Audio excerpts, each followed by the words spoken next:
గడిచిన వారంలో తొందరపాటులో నష్టం ఎంత అనే అంశమును గురించి గత వారం మనము విన్నాం. పోయిన వారము నష్టాలు, ఈ వారము కష్టాలు. అంటే పార్ట్ 2 అనుకోండి. తొందరపాటులో ఈరోజు తొందరపాటులో కష్టాలెన్ని. చాలా కుటుంబాల్లో ఈ తొందరపాటు అనేది చాలా క్రైస్తవ కుటుంబాలలో వారు పొందిన కష్టాల గురించి చాలామంది నాకు చెబుతూ వచ్చారు.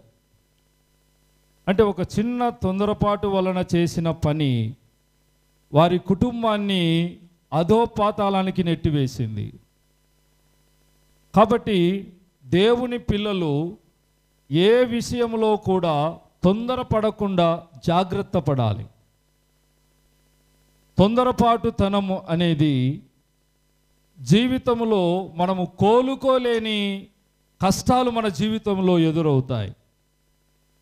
ఒక కుటుంబంలో జరిగిన ఓ చిన్న సంఘటన గడిచిన నెలల్లో యూట్యూబ్లో నేను చూశాను.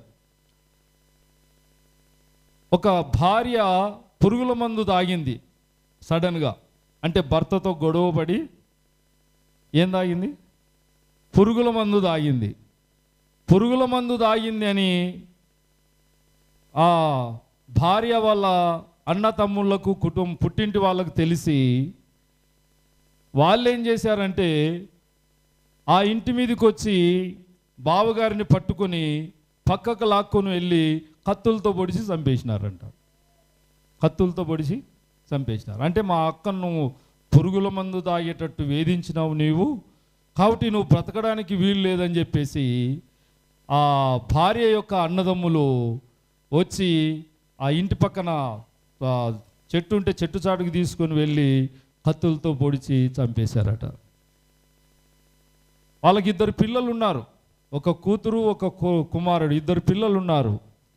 అయితే ఇప్పుడు పరిస్థితి ఎలా ఉంది అంటే ఆమె పురుగుల మందు తాగి ఆమె బాధ అంతా తన పుట్టింటి వారికి ఫోన్ చేసి చెప్పింది, నేను పురుగుల మందు తాగినా నేను చచ్చిపోతున్నానని. ఈమె హాస్పిటల్లో ట్రీట్మెంట్ తీసుకుంటా ఉంది, చచ్చిపోయింది అనుకున్నారు వాళ్ళు. చచ్చిపోయింది అనుకొని మా అక్కనే చనిపోయింది, మా బావ బతకడానికి వీలు లేదని చెప్పేసి బావను కూడా పొడిచి చంపేశారు. మొత్తానికి చివరికి జరిగింది ఏంటంటే ఆమె హాస్పిటల్లో మరి చావకుండా బతికి బయటకు వచ్చింది. హాస్పిటల్ నుంచి ఆరోగ్యంగా, అంటే ఆ పురుగుల మంది తాగినా చనిపోకుండా డాక్టర్లు వైద్యం చేస్తే బ్రతికి బయటకు వచ్చింది. ఇప్పుడు భర్తను చంపిన అన్నదమ్ముల మీద కోపపడాలా? భర్తను పోగొట్టుకొని ఒంటరి జీవితం బ్రతకాలా? తెలియని దిక్కుతోచనటువంటి పరిస్థితుల్లో ఆ కుటుంబము నెట్టివేయబడింది. కాబట్టి ఏవైనా నిర్ణయాలు ఒక కుటుంబంలో భార్యాభర్తలు తీసుకునేటప్పుడు వాళ్ళు తీసుకునేటువంటి నిర్ణయము తొందరపాటు నిర్ణయం వలన మనకు సమస్యలే ఎదురవుతాయి. ఇప్పుడు ఆమె యొక్క తొందరపాటు నిర్ణయము ఆమె బ్రతుకు కాలమంతా కష్టములతోనే బ్రతకాల్సి వచ్చింది. ఆమె చెప్పిన సాక్ష్యం, ఆమె చెప్పినటువంటి టీవీ యూట్యూబ్ ఛానళ్ళ ముందర ఆమె చెప్పిన సాక్ష్యం ఏంటంటే, నేను తొందరపడి నా పుట్టింటి వారికి ఫోన్ చేశాను, వారు తొందరపడి నా భర్తను చంపారు, ఇప్పుడు నన్ను పోషించేవారు లేరు, నా పిల్లలకు తండ్రి అనేవాడు లేడు, నా కుటుంబం ఒక అనాథ కుటుంబంలాగా మారిపోయింది. ఎంత భయంకరమైన పరిస్థితులు అంటే, ఇంతకుముందు తన భర్త కష్టపడి తీసుకొని వచ్చి సంపాదిస్తే ఆ సంపాదనతో కుటుంబం పోషించబడేది. ఇప్పుడు ఆమెనే కష్టపడి తన కుటుంబాన్ని పోషించుకోవలసిన పరిస్థితులు వచ్చాయి. ప్రతిరోజు ఒక కష్టము, ప్రతిరోజు ఒక బాధ, ప్రతిరోజు నా పిల్లలకు ఏం పెట్టాలి అనే ఈ కష్టాలలోనే నా బ్రతుకు కొనసాగుతుంది, నేను చాలా బాధపడుతున్నాను ఇప్పుడు అని ఒక యూట్యూబ్ ఛానల్ ముందు ఆమె తన స్టేట్మెంట్ ఇచ్చింది. అంటే తొందరపాటులో నష్టం జరిగిపోయింది.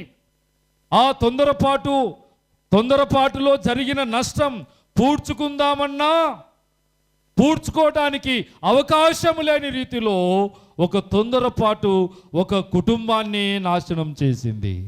కాబట్టి ప్రియులారా, తొందరపాటు పడే విశ్వాసులు కానీ, తొందరపాటుతో జీవించేటువంటి క్రైస్తవులు కానీ, తొందరపాటు వలన మన జీవితాలలో ఆశీర్వాదము కంటే నష్టాలు, కష్టాలే ఎక్కువ ఎదురవుతాయి. ఏ విషయంలో కూడా దేవుని పిల్లలు తొందరపడటానికి వీల్లేదు. ఏ విషయంలో కూడా తొందరపాటు తనము మనల్ని అధోపాతాలానికి నెట్టివేస్తుంది. కాబట్టి తొందరపాటులో నష్టం ఎంత అని పోయిన ఆదివారం వాక్యం చెప్పినప్పుడు, ఆ తొందరపాటులో నష్టపోయిన వారు బైబిల్లో సౌలు యొక్క కుటుంబం, ఇజ్రాయేలీల మొట్టమొదటి రాజు, ఇజ్రాయేలు ప్రజలలో, యూదులలో, ఇజ్రాయేలు జనాంగమంతటి కంటే ఎత్తైనటువంటి వాడు. అలాంటి వ్యక్తిని దేవుడు సెలెక్ట్ చేసుకుంటే సౌలు రాజు తొందరపడి తాను యాజకుడు అర్పించవలసిన బలిని సౌలు రాజే అర్పించి దేవుని యొక్క ఉగ్రతకు గురైపోయి అన్య జనాంగము చేతిలో వారు హతులైపోయారు, రాజ్యాన్ని కోల్పోయారు. చూశారా, ఒక తొందరపాటు ఒక రాజ్యాన్ని కూల్చివేసింది. ఒక తొందరపాటు రాజరికాన్ని పాడు చేసింది. ఒక తొందరపాటు వారి కుటుంబంలోని వారంతా కూడా హతులైపోయారు. అంటే తొందరపాటు వలన నష్టాలున్నాయి. ఈ వర్తమానం ఈ రోజులో తొందరపాటు వలన కలిగే కష్టాలు బైబిల్ గ్రంథంలో కూడా చాలామంది అనుభవించారు. కాబట్టి విశ్వాసులముగా దేవుని యొక్క వాక్యం ఏం చెబుతుందో దేవుని వాక్యమునకు లోబడి, దేవుని వాక్యమును అంగీకరించి ఏ విషయములో కూడా తొందరపడకుండా జాగ్రత్తలు తీసుకోవలసిన బాధ్యత దేవుని పిల్లలకు దేవుడు మనకు బోధిస్తూ ఉన్నాడు. నిర్గమకాండములో మనం చూద్దాం, ఒక వచనము 2వ అధ్యాయము 11, 12 వచనములలో ఈ విధంగా రాయబడి ఉంది. ఆ దినములలో మోసే పెద్దవాడై తన జనుల యొద్దకు పోయి వారి భారములను చూచెను. అప్పుడతడు తన జనులలో ఒక హెబ్రీయుణ్ణి ఒక ఐగుప్తీయుడు కొట్టగా చూచెను. అతడు ఇటు అటు తిరిగి చూచి ఎవడునూ లేకపోగా ఆ ఐగుప్తీయుణ్ణి చంపి ఇసుకలో వాని కప్పిపెట్టెను. ప్రియులరా, ఒక మహా గొప్ప నాయకుడు తన జీవితంలో జరిగిన తొందరపాటిది. ఇజ్రాయేలు జనాంగాన్ని, దాదాపుగా 18 నుంచి 20 లక్షల పైబడిన జనాంగాన్ని నడిపించే నాయకత్వాన్ని దేవుడు ఆయనకు అప్పగించేటువంటి బాధ్యత కలిగిన ఒక గొప్ప నాయకుడు తన జీవితపు మొదటి అడుగులో తాను చేసినటువంటి ఓ చిన్న పొరపాటు లేదా చిన్న తొందరపాటు తన జీవితంలో అనేక కష్టాలకు గురి చేసింది. ఎన్ని రకాలైన కష్టాలు అనుభవించాడు అంటే నిజంగా మనం మాటలతో చెప్పలేం. అవి అనుభవించిన వారికే ఆ కష్టాలు అర్థమవుతాయి అన్నట్లుగా. కాబట్టి మోసే తన జీవితంలో ఒక ఉన్నతమైనటువంటి స్థితిలో ఉండేటువంటి వాడు. ఉన్నతమైనటువంటి పరిస్థితుల్లో మోసే జీవించవలసినటువంటి పరిస్థితులు ఉండగా తొందరపాటు వలన కలిగినటువంటి పరిస్థితులు బహుదారుణంగా కనిపిస్తున్నాయి. ఎలాగంటారా, ఆయన ఒక రాజు దగ్గర లేదా ఒక యువరాజుగా పెరగవలసినటువంటి వాడు, ఒక యువరాజుగా జీవించవలసిన వాడు, ఫరో రాజు తర్వాత ఫరో అంతటి స్థాయిలో ఉన్నటువంటి వాడు, సకల విద్యలను నేర్చుకున్నటువంటి వాడు, ఐగుప్తు యొక్క రాజుకోటలో బ్రతుకుతున్నటువంటి మహావైభోగముల చేత జీవిస్తున్నటువంటి మోసే తొందరపాటు వలన ఒక హెబ్రీయుణ్ణి చంపి ఇసుకలో పాతి పెట్టడం వలన, ఒక తొందరపాటు వలన ఒక హత్య జరిగింది. ఒక తొందరపాటు వలన ఓ భయంకరమైనటువంటి పాపం మోసే జీవితంలో జరిగిపోయింది. ఆ జరిగిన నష్టానికి మోసే చెల్లించిన పరిహారం ఏంటంటే ఐగుప్తు దేశమంతా మోసేకు శత్రువులయ్యారు. ఐగుప్తు దేశం చెరసాల మొదలుకొని రాజు ఇంట్లో ఉన్న వారందరి వరకు కూడా మోషేకు శత్రువులయ్యారు. కారణం ఏమిటో తెలుసా? మోషే చేసిన పని. మోషే హెబ్రీయుణ్ణి చంపి ఇసుకలో పాతి పెట్టడం అనేది ఎవరో చూసినారన్నట్లుగా, ఇది రాజు దగ్గరికి వెళ్తుందన్నట్లుగా మోషే భయపడి ఐగుప్తు దేశాన్ని, రాజరికాన్ని విడిచిపెట్టి అరణ్యం పాలు కావలసి వచ్చింది. అడవులమ్మడి తిరగాల్సి వచ్చింది. గొర్రెల మందల వెంట తిరగాల్సి వచ్చింది. ఒక యువరాజుగా ఉండవలసిన వాడు గొర్రెల కాపరిగా మారిపోయాడు. ఒక యువరాజు అంతటి స్థాయిని ఒక చిన్న తొందరపాటు వలన గొర్రెల వెంట, అడవుల వెంట, పర్వతాల చుట్టూ తిరగవలసిన కష్టాలు మోషే జీవితంలో తాను ఎదుర్కోవలసిన పరిస్థితులన్నీ కూడా మోషే జీవితంలో జరిగాయి. కాబట్టి ప్రియులారా, ఏ క్రైస్తవుడు, ఏ విశ్వాసి తొందరపడి మాట్లాడినా, తొందరపడి పని చేసిన, తొందరపడి పాపము చేసిన, తొందరపడి దేవునికి అయిష్టమైన కార్యములు చేసిన దాని పర్యవసానం ఏంటంటే మన జీవితంలో కష్టాలు, నష్టాలు, సమస్యలకు అవి కారణమవుతాయి. కాబట్టి ప్రియులారా, మన జీవితంలో తొందరపాటు పనులు ఎన్నడూ కూడా చేయకూడదు. ఆలోచన చేయాలి.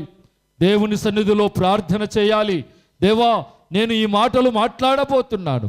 దేవా, నేను ఈ పని చేయబోతున్నాను.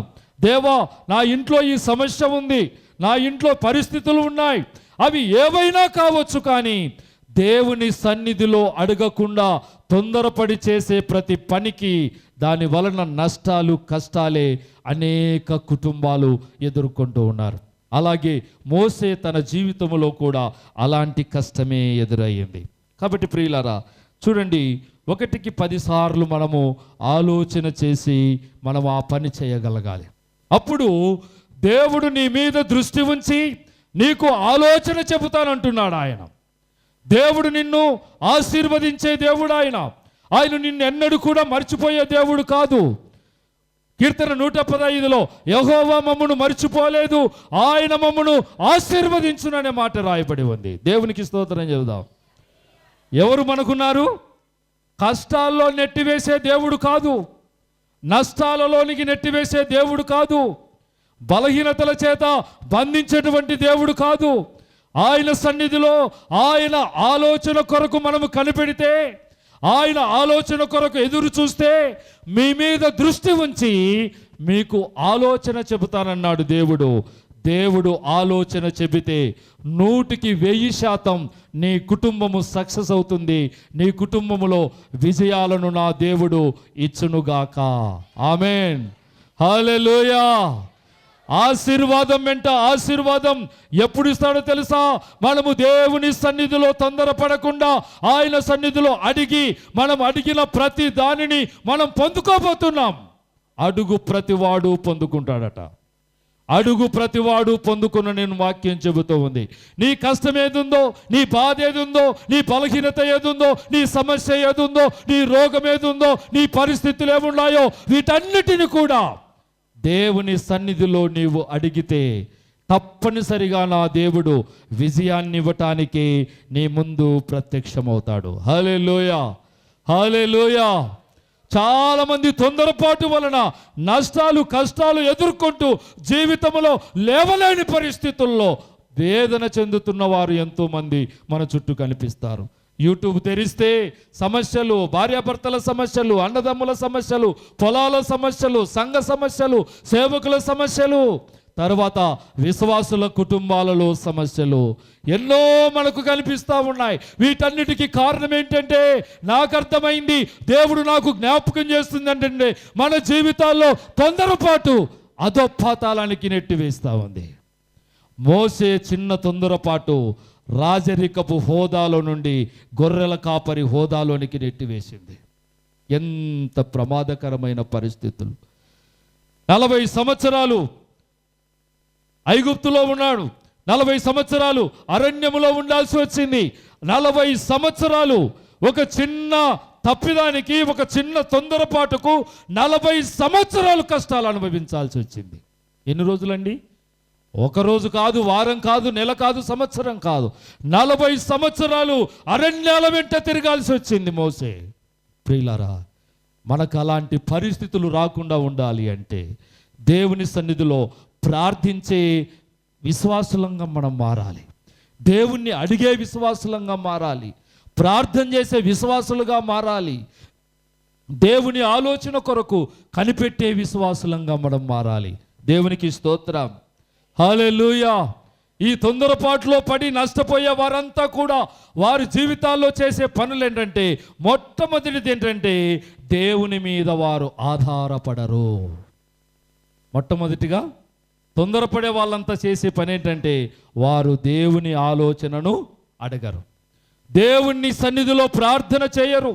ఒక సమస్య వచ్చిందంటే నేనే తీర్చుకుంటా అని అనుకుంటాం. కుటుంబంలో పరిస్థితులు తారుమారైనప్పుడు, ఏయ్ నా బంధువర్గము గొప్పది, నా బంధు బలగము గొప్పది, నాకు 5-6 మంది అన్నదమ్ములు ఉన్నారు, పెద్ద కుటుంబం, పెద్ద వంశం అని చెప్పేసి ఇతరుల మీదకి దాడులు చేయటానికి, ఇతరుల మీదకి కొట్లాడటానికి, ఇతరుల మీదకి ఫైటింగులు చేయడానికి దేన్ని చూసుకొని పోతున్నారు? ఖండబలము చూసి, మంది బలము చూసి, బంధు బలగము చూసి, ఇంకా రకరకాలైన బలగాలు చూసి ఇతరుల మీద తొందరపడి వెళ్ళే సమస్యలు, అవి సమస్యలు పెద్దవైపోయి పోలీస్ స్టేషన్లు, సమస్యలు కోర్టుల చుట్టూ, ఇంకా తెగని పంచాయతీలు మన చుట్టూ ఎన్నో కనిపిస్తూ ఉన్నాయి. ప్రియ సోదరుడా, నేను చెప్పే మాట ఏంటంటే నీవు తొందరపడవద్దు. తొందరపడే వాళ్ళంతా మొట్టమొదట వాళ్ళు చేసే పని ఏంటంటే వాళ్ళు దేవుని మీద ఆధారపడరు. నువ్వు తొందరపడుతున్నావంటే దేవుణ్ణి పక్కన పెట్టి నువ్వు తొందరపడ్డావు. మోసే ఆ హెబ్రీయుని చంపక ముందు వాడిని చంపాలా వద్దా అని 1 నిమిషం ఆలోచించి ఉంటే 40 సంవత్సరాలు ఐగుప్తులో రాజరికపు హోదా ఉండేది. ఐగుప్తులో రాజు కోటలో బ్రతకవలసిన వాడు 1 నిమిషము తొందరపడకుండా దేవుని సన్నిధిలో ఆలోచించి ప్రార్థించి ఉంటే హత్య జరిగి ఉండేది కాదు. కాబట్టి మోసే జీవితంలో తొందరపడ్డాడు. తొందరపడి నిర్ణయం తీసుకొని స్పాట్లోను అని చంపి ఇసుకలో గబ్బిపెట్టేసినాడు. కాబట్టి ప్రియ సోదరుడా, తొందరపాటు నిర్ణయాలు, మోసే తొందరపాటు 40 సంవత్సరాలు కష్టాలు ఎదురయ్యాయి. 40 సంవత్సరాలు బాధ అనుభవించాడు. ఎండకు, గాలికి, వానకు, మంచుకు భయంకరమైన పరిస్థితులు మోసే జీవితంలో ఎదురయ్యాయి. ప్రియులారా, ఎంత బాధకరమైన దినాలు, ఎంత దుఃఖకరమైన పరిస్థితులు, ఒక చిన్న తొందరపాటు వలన కలిగిన కష్టము 40 సంవత్సరాలండి. ఒకరోజు కాదు, నెల కాదు, 40 సంవత్సరాలు బాధపడ్డాడు. కాబట్టి దేవుని పిల్లలముగా మన జీవితంలో ఏ చిన్న తొందరపాటు నిర్ణయం వలన నీవు నష్టపోకూడదని దేవుడు నాకు బయలుపరుస్తూ ఉన్నాడు. పోయిన వారం ప్రార్థన చేసుకుంటుంటే దేవుడు ఈ విషయాలే చెప్పాడు. ఈరోజు తెల్లవారుజామున ప్రార్థన చేస్తూ ఉంటే నీవు మరలా దీని గురించే బోధించమన్నాడు. లేచి ప్రార్థన చేసుకొని దేవుని వాక్యాన్ని చదువుతుంటే కొన్ని మాటలు నా హృదయములో దేవుడు పెట్టాడు. కాబట్టి తొందరపాటు వలన మన బంధువర్గాన్ని, బలాన్ని చూసి నువ్వు తొందరపడి ఏ పని చేయవద్దు. దాని వలన నష్టపోతావు. నీవు దేవుని మీద ఆధారపడు, విజయము నీదే. దేవునికి స్తోత్రం. హల్లెలూయా. చూడండి, 147వ కీర్తనలో దేవుడు చెబుతున్నాడు. 10వ వచనం చూడండి. 147వ కీర్తన 10వ వచనములో, గుర్రముల బలమునందు ఆయన సంతోషించడు, నరుల కాలి సత్తువయందు ఆయన ఆనందించడు, తన యందు భయభక్తులు గల వారి యందు ఆయన తన కృప కొరకు కనిపెట్టు వారి యందు యెహోవా ఆనందించువాడై ఉన్నాడు. చప్పట్లు కొడదాం. దేవునికి స్తోత్రం. హల్లెలూయా, హల్లెలూయా. ఎవరిని బట్టి ఆనందిస్తాడు ఆయన? ఆయన కృప కొరకు కనిపెట్టే వారిని బట్టి దేవుడు ఆనందిస్తాడు. నీవు దేవుణ్ణి ఆనందింప చేయగలగాలి అంటే నీ జీవితంలో తొందరపాటు ఉండకూడదు. నీ జీవితంలో నువ్వు నష్టపోవడానికి కారణం నీ తొందరపాటే. కాబట్టి దేవుడు చెబుతూ ఉన్నాడు, గుర్రముల బలమునందు గాని ఆయన సంతోషించడు, నరుల కాలిసత్తువ యందు ఆయన ఆనందించడు, తన యందు భయభక్తులు గల వారి యందు తన కృప కొరకు కనిపెట్టు వారి యందు యెహోవా ఆనందించే దేవుడుగా ఉన్నాడట. ఈ మాటలు ఏమర్థమైంది మీకు? నాకు అర్థమైంది ఏంటంటే దేవుణ్ణి ఆనందింపజేసే క్రైస్తవులుగా మనం మారాలి. చప్పట్లు కొడదాం, దేవునికి స్తోత్రం. మన జీవితాన్ని బట్టి, మన ప్రవర్తనను బట్టి, మన మాటలను బట్టి, మన క్రియలను బట్టి, మన యొక్క జీవితంలో మనం వేసే ప్రతి అడుగు, మనము నడిచే ప్రతి నడక దేవుడు మనల్ని చూస్తున్నప్పుడు మన జీవితము దేవుణ్ణి ఆనందింపచేసే జీవితం కావాలి. దేవుడు మనల్ని చూసి ఆనందించడానికి ఇష్టపడుతున్నాడు. మనము తొందరపాటు వలన చేసే పాపాన్ని బట్టి దేవుడు నిన్ను అసహించుకోవచ్చు. దేవుని దృష్టిలో నీవు సమస్యలకు లోను కావచ్చు. కాబట్టి దేవుడు నిన్ను చూసి ఆయన ఆనందించడానికి ఇష్టపడుతున్న దేవుడుగా ఉన్నాడు. దేవునికి స్తోత్రం.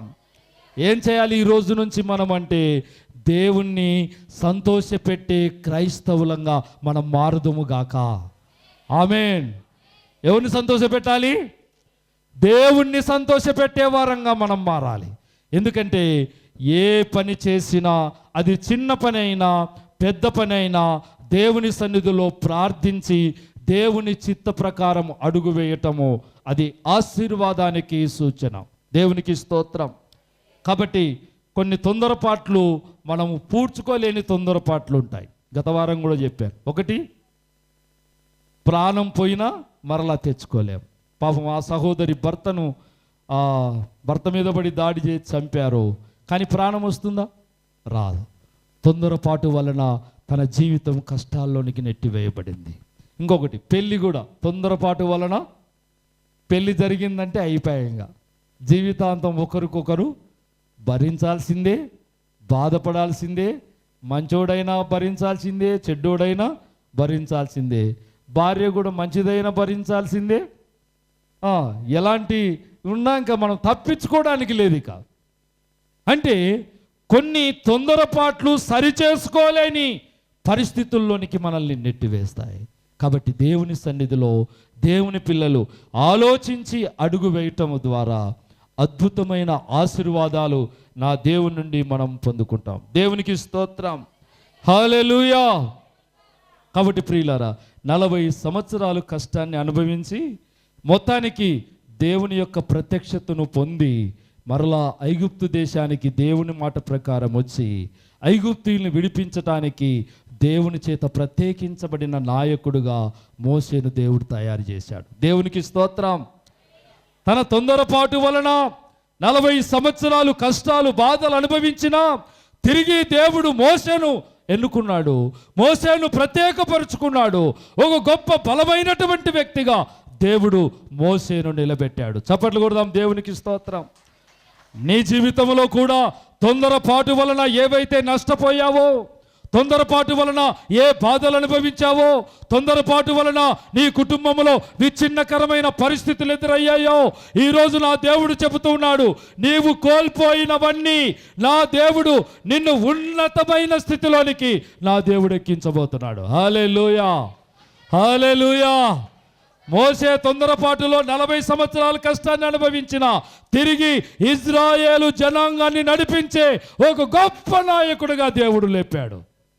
ఈరోజు నీ కుటుంబాన్ని కూడా తొందరపాటు వలన నీవు బాధపడినా, కష్టపడినా, రోగం తెచ్చుకున్నా, సమస్యలు తెచ్చుకున్నా, నా దేవుడు నిన్ను ఉన్నతమైన స్థితిలోనికి నా దేవుడు ఎక్కించబోతున్నాడు. హల్లెలూయా, హల్లెలూయా. ఐగుప్తు నుంచి బయటకు వచ్చారు వాళ్ళు. ఎర్ర సముద్రం అడ్డుగా వచ్చింది. మోసే ప్రార్థన చేస్తా ఉన్నాడు, దేవా ఏం చేయాలి? మోసే భయపడవద్దు, నేను నీకు తోడుగా ఉన్నాడు. దేవునికి స్తోత్రం. 40 సంవత్సరాల కష్టం అయిపోయింది. ఇప్పుడు దేవుడు ఎన్నుకున్న నాయకుడు, దేవుని చేత ప్రత్యేకించబడిన నాయకుడు, దేవుని కొరకు జీవించే నాయకుడుగా మారిపోయాడు. ఇప్పుడు అడుగడుగున అద్భుతాలతో మోషేను నడిపిస్తూ ఉన్నాడు. దేవునికి స్తోత్రం. నీ కుటుంబాన్ని కూడా ఈ యొక్క భయంకరమైన శోధనలు, ఆపదలు, అనారోగ్య సమస్యలు, ఆర్థికపరమైన ఇబ్బందులు, అప్పులు, శోధన ఏదైనా సరే నా దేవుడు నిన్ను అద్భుతమైన విజయాలతో నడిపించబోతున్నాడు. దేవునికి స్తోత్రం. హల్లెలూయా, హల్లెలూయా. మోసే ఐగుప్తు దాటిన తర్వాత, ఎర్ర సముద్రము దాటిన తర్వాత ఇక ఇజ్రాయేలీలకు శత్రువులే లేకుండా, ఐగుప్తు శత్రువులు లేకుండా దేవుడు చేసేశాడు. ఒకే ఒక అద్భుతము ద్వారా ఎర్ర సముద్రములో ఐగుప్తీయులకు సంబంధించిన శత్రువులందరూ, ఫరో సైన్యమంతా ఎర్ర సముద్రములో మునిగిపోయింది. దేవుని ప్రజలు ఎట్లా నడిచి వెళ్ళారు? ఆరిన నేల మీద నడిచి దాటారు. చప్పట్లు కొడదాం, దేవునికి స్తోత్రం కలుగునుగాక. మోసే జీవితంలో కష్టాలు దాటిపోయాయి. మోసే జీవితము అద్భుతాలమయంగా మారింది. అడుగడుగున ఒక్కొక్క అద్భుతాన్ని చూస్తూ వచ్చారు. అడుగడుగున అద్భుతమైన దీవెనల చేత వారు దేవుని ఆశీర్వాదాన్ని పొందుతూ అరణ్యములో అద్భుతాల చేత నడిపించబడ్డ జనాంగానికి నాయకుడుగా మారిపోయాడు. దేవునికి స్తోత్రం.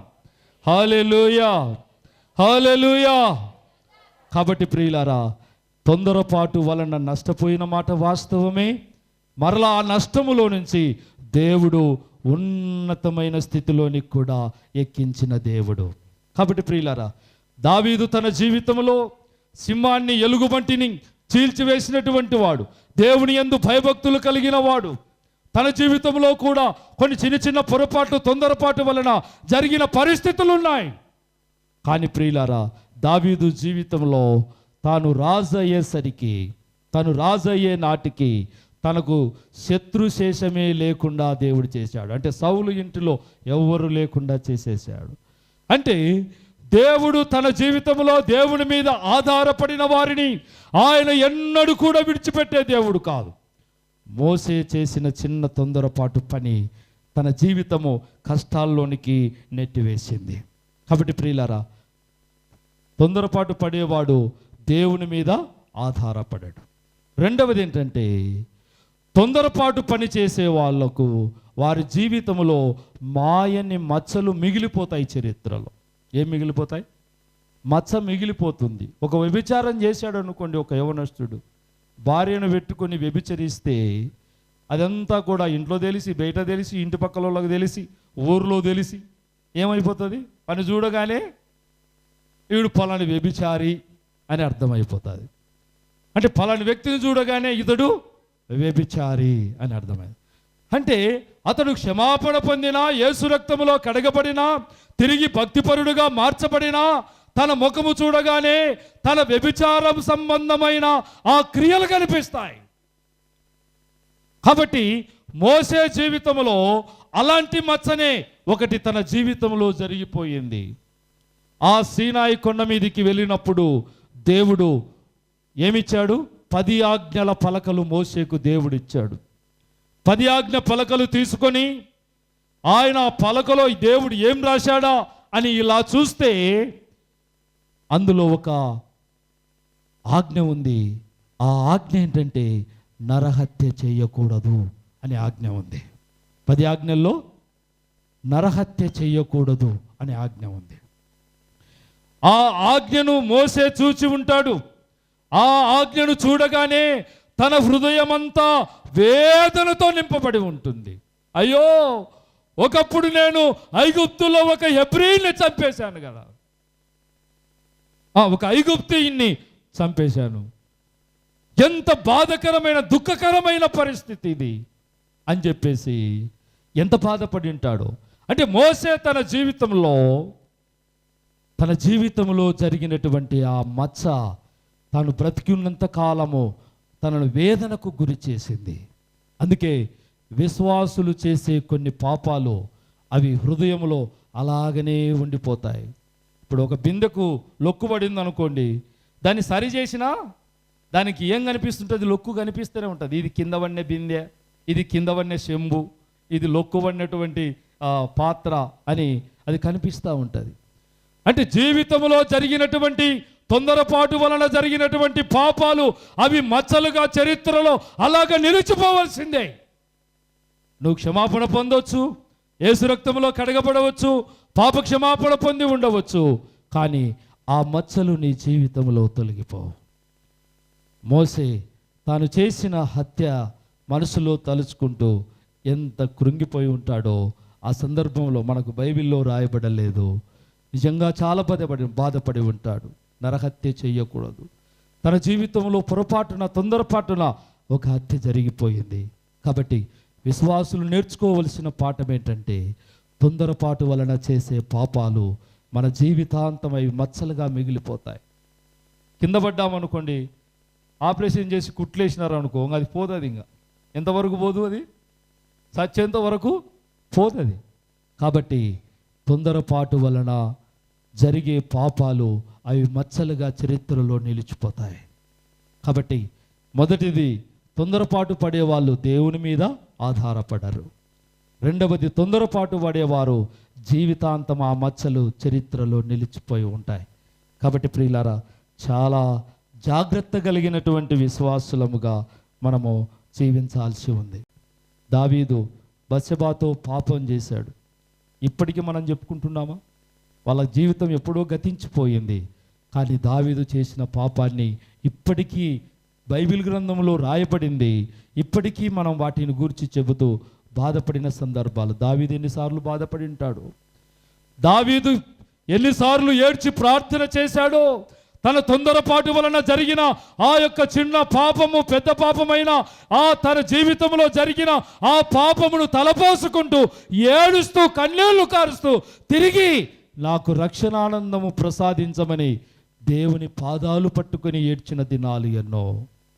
ప్రియులారా, ఏడ్చాడు, కన్నీరు కార్చాడు. ఎంత ఏడ్చాడు తెలుసా దావీదు? తన పరుపు కన్నీళ్లతో కొట్టుకుపోయేంత పశ్చాత్తాపము దావీదు కలిగి ఉన్నాడు. తన పరుపు కన్నీళ్లతో కొట్టుకుపోయేంత పశ్చాత్తాప ప్రార్థన చేశాడండి. అయ్యో, నా జీవితంలో ఈ పాపం జరిగింది, దేవుని నుండి దూరమయ్యాను, రాజ్యాన్ని పోగొట్టుకున్నాను, అరణ్యాల పాలు కావాల్సి వచ్చింది, ఇంటి వారే అరణ్యంలో తరుముతున్నారు. దావీదు చేసిన చిన్న పాపానికి, తొందరపాటు వలన జరిగిన ఆ పాపం దావీదును అరణ్యాల పాలు చేసింది, ఇంటి వారే తరుముతున్నారు. ప్రియులారా, భయంకరమైన కష్టాలు దావీదు జీవితంలో కూడా ఎదురయ్యాయి.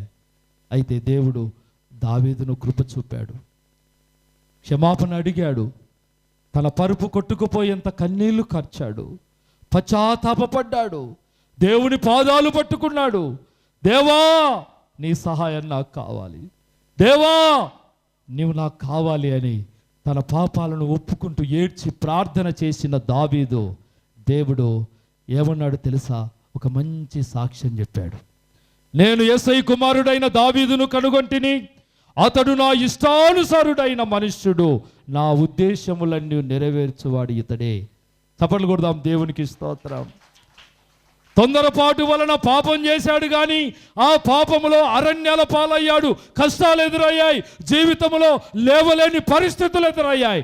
కానీ పశ్చాత్తాపము ద్వారా తిరిగి నా దేవుడు నా హృదయానుసారుడు అని చెప్పగలిగినంత, దేవుణ్ణి సంతోషపెట్టగలిగినంత భక్తి జీవితం దావీదు జీవించాడు. దేవునికి స్తోత్రం కలుగునుగాక. ఆమేన్, హల్లెలూయా. దేవునికి స్తోత్రం కలుగునుగాక. ముగిస్తాను త్వరగా. దేవుడు దావీదు జీవితంలో తొందరపాటు వలన తన జీవితంలో కష్టము పాపం ఎదురైనా, తన జీవితము నష్టాలకు గురి అయినా, దేవుడు క్షమాపణ తర్వాత అద్భుతమైన విజయాలు ఇచ్చినట్లుగా నిజంగా ఈరోజు మనం దేవుని సన్నిధిలో ఉన్నాం. ఈ మాటలు వింటున్న మీరందరూ కూడా ఏవైనా మీ తొందరపాటు వలన మీరు కష్టంలో ఉన్నారా? తొందరపాటు వలన బాధలు అనుభవిస్తున్నారా? తొందరపాటు వలన మీ జీవితంలో నష్టపోయారా? తొందరపాటు వలన అప్పుల పాలైపోయారా? తొందరపాటు వలన కుటుంబంలో సమాధానం లేకుండా పోయిందా? తొందరపాటు వలన అన్నదమ్ముల మధ్యలో సమస్యలు ఎక్కువైపోయాయా? తొందరపాటు వలన నీ భార్య నీతో కొట్లాడి ఇల్లిడిచిపెట్టి వెళ్ళిపోయిందా? నీ భర్త నిన్ను చేరదీయటం లేదా? ఏ పరిస్థితులైనా కానీ ఈరోజు నా దేవుడు జ్ఞాపకం చేస్తున్నాడు, నీవు దేవుని మీద ఆధారపడితే నా దేవుడు అద్భుతమైన విజయాల చేత నీ కుటుంబాన్ని బలపరచునుగాక. దేవునికి స్తోత్రం, హల్లెలూయా. తొందరపాటు అనేది కోలుకోలేని పరిస్థితులను, కష్టాలు, నష్టాలను కలుగజేస్తుంది అన్న విషయాన్ని దేవుని పిల్లలు ఎన్నటికీ మర్చిపోకూడదు.